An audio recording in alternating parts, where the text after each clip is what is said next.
How to manually start restore drill job from your Ahsay CBS web console.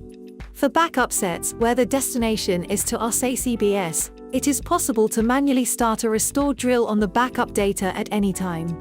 After logging into Ahsay CBS web console as an admin user, click on Users, Groups and Policies tile.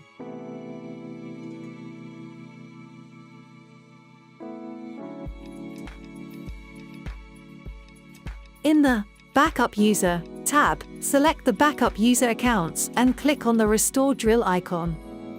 In the Run Restore Drill page, select the backup sets.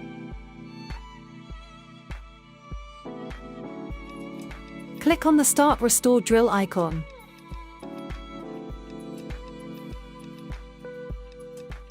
Click on Live Activities.